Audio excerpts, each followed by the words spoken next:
Just a girl and her dog who quarantine and vlog.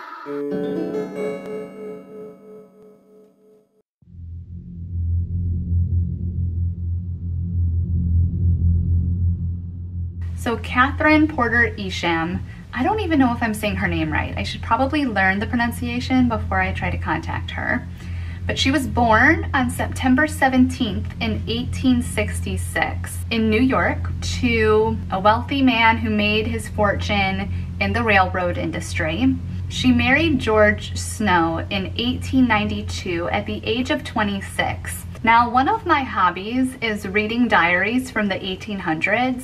And I know that a lot of people think that the women in the 1800s were married at age 18 and 19 and 20, and by 25, like you were an old maid. Somewhat true, but I actually find that a lot of the women in the 1800s were married in their mid-20s and even upper 30s. So although it's not a super young age at that time to get married, it wasn't uncommon. I mean, there were a lot of 22-year-olds getting married, sure, but it wasn't uncommon, I don't think, by any means. You have to understand, too, that she was from a wealthy family, and they were probably just making sure that she made the right decision, and I think she did, but who knows. They had 2 sons and 1 daughter. Their first son was Henry Porter Isham on December 8th, 1894. Their second son was Ralph Nelson Isham on March 28th, 1901.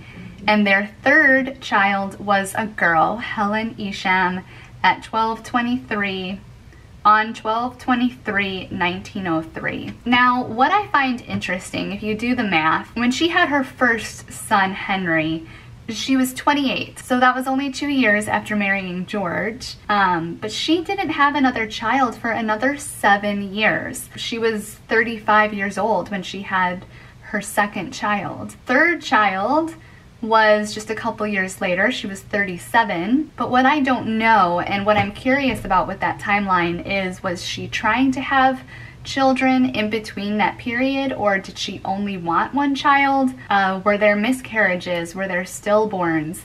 These are questions that I don't have answered right now, and this is part of what I want to learn in getting to know her and getting to know her story. I also am not sure how she met George Snow, because she was from New York. I was reading that they had a lake house in Lake Geneva, and perhaps George Snow also vacationed in Lake Geneva, and that's how they met. But I am curious about her children, because at least being a woman, you know how hard it is to get pregnant and how much emotion you have towards having children. Now, in 1894, they had not yet built the original Playhouse Mansion. That wasn't built until 1899. So it was 5 years after her first child before they built this mansion. You have to imagine it took a couple of years to build the mansion, so that could account for the gap in having kids, is they were building this beautiful home and maybe they were a little bit in a transitional period, because just 2 years after moving into the new home, she has another child. So you have to imagine that she was very happy in this home, that she was in a good place living in this home. Like it said, they entertained guests like Teddy Roosevelt in this home. Katherine died on April 28th, 1917. That would have made Helen 13 years old. It would have made Ralph 15 years old, and it would have made Henry 22 years old. I'm trying to see when they sold their house.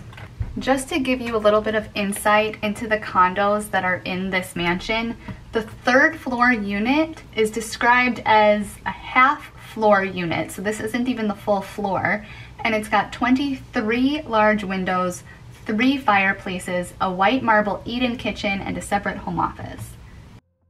Okay, so I've been researching for a while now, trying to figure out if Katherine died at 1340 North State Street. All of the articles that I saw for like the last hour, all they said was that the house switched hands several times before, you know, Hugh Hefner had bought it. It did talk about the Depression and how the house was converted into apartments, but it wasn't telling me specifically when George left that mansion with his children, and if it was after the death of his wife. However, I do have an Ancestry.com account, and I was able to find this federal census record from 1920. And the person who, you know, put down this information, I think he thought that their last name Isham was spam, because all of this is, it's either wham, gram, spam, or Isham. But anyways, the census is him. It's him. He's age 61. It says George Spam, but it's Isham, age 61. It's his birth year of 1859. The street is State Street, house number 1340, residence date 1920. So, Katherine Isham was either in that house when she died or had been living in that house. Regardless, they went through her death in that mansion. I can't even imagine having a 13-year-old, a 15-year-old, and a 22-year-old and leaving such a beautiful home with such beautiful, beautiful memories. It says that he is the head of the house, marital status, says widowed. He's a doctor of medicine, and then it's got all of his children there. So this confirms it.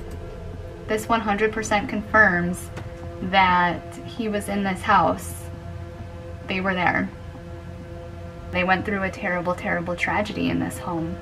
George Isham did have a residence in Lake Geneva, and I remember reading that Katherine and her family would vacation in Lake Geneva, so I'm thinking that's how they met. He visited New York in 1912. His mother died in 1913, and then his wife died just a few years later. There's no media, there's no facts, there's nothing about her death. Here's the death index. Death date, April 28th, 1917. It doesn't say how she died. All we know so far is that they were living in that house when she died, that she was young. Her father was 75 when he died. Her mother died in 1920. Oh my God. Her mother died at age 79, and her mother died only 2 years after Katherine died. So something very tragic happened with Katherine. I was not expecting to find this when I went into this. The fact that the mother died so quickly after Katherine died makes me think that the mother was filled with just a lot of grief over the loss of her daughter. Katherine has no obituary. Like, George Snow Isham had an obituary that was like a novel to read, and Katherine has absolutely nothing that I can find. Katherine had a son, as you know, Ralph. Ralph was 16 when his mother died, and he ended up getting married when he was 31 years old. When he was 37 years old, he had a daughter, and he named that daughter after his mother, Katherine Porter. Katherine Porter II was born in 1939. So that also tells me that this was a loving family, this was a tight-knit family. This tells me that this is a good spirit to let in, but there are also a lot of questions here, like how did Katherine pass away? What was going on between those years that she didn't have children? So I think there's a lot that goes into who Katherine was. That really shapes the history of the home, because for that first family to go through such a tragedy in that home, it really kind of sets the stage, I think, and sets the energy in that house, and that's what I'm trying to figure out here. So hopefully we can contact Katherine with the Ouija board and get some answers.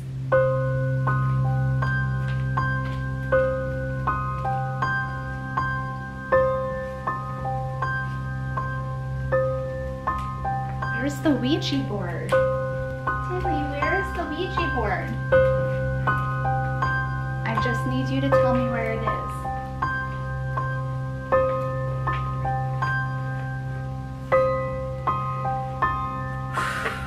Okay, are we ready?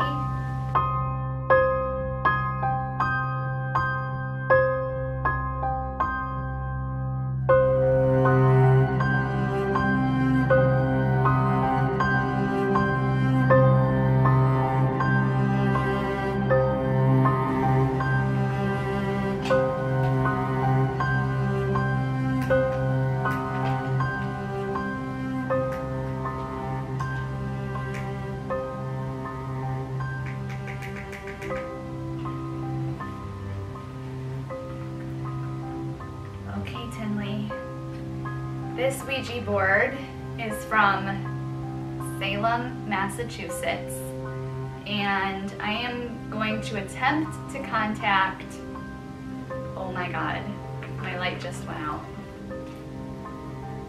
Oh my god, are you kidding me? Is this for real right now? Okay.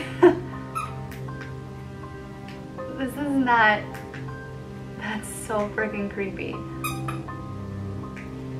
Okay.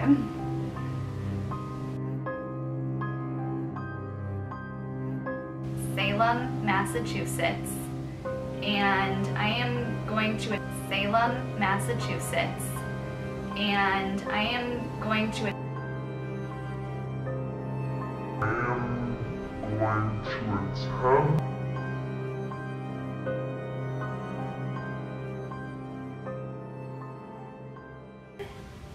This Ouija board is from Salem, Massachusetts, and we are going to attempt to contact Katherine Porter.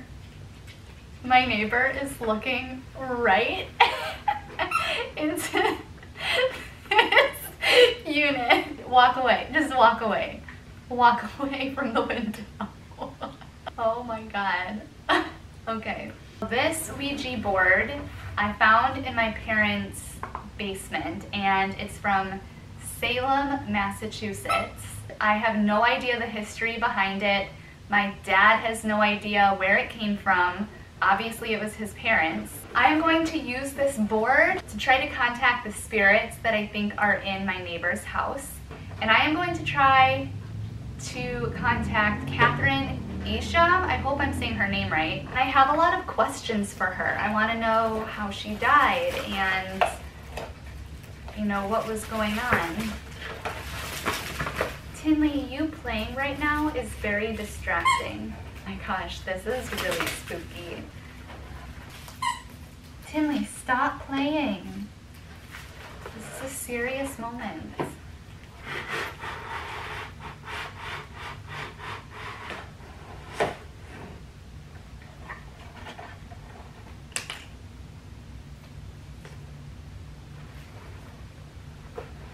I think that that's all that there is in here. So I think that I just put this in the center here. Tinley, off the board, honey. There's spirits on this board. Okay, so I've done a lot of research on the Ouija board before beginning. So the first thing to tell the Ouija board before you begin is that you only want to let in good energy. I was talking earlier about how I thought about trying to contact one of the old bunnies in the original Playhouse Mansion because a couple of them died, and I thought maybe they would have a close tie to the house. But after further inspection, I really believe that Katherine, who was the wife of the original owner, would have the biggest connection to the house. The fact that she had her children in that house and that she died in that house, there's just such an emotional connection to that house with her.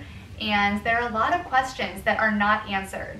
The biggest question is how she died, because for George Snow Isham, I hope I'm saying that right, I'll say I. For George Snow I, he had a huge obituary, and it was very detailed, and it said that he died of a blood clot. And then when you go on Ancestry.com, you can see that he died of pneumonia and influenza complications, which was probably the blood clot. But when you look at Katherine's information, I scoured the internet looking at old newspaper clippings and death records and death certificates. There's nothing saying how she died, and she died young. It's just a little mysterious.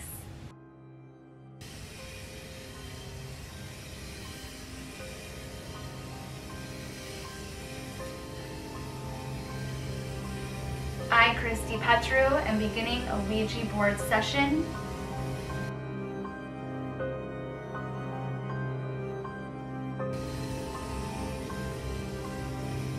I am here to only speak to good spirits.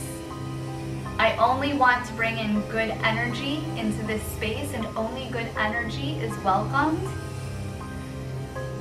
We're looking at the Isham household at 1340 North State Street. The home on 1340 North State Street. And we're hoping to get in contact with somebody this evening about that home and the people who lived there.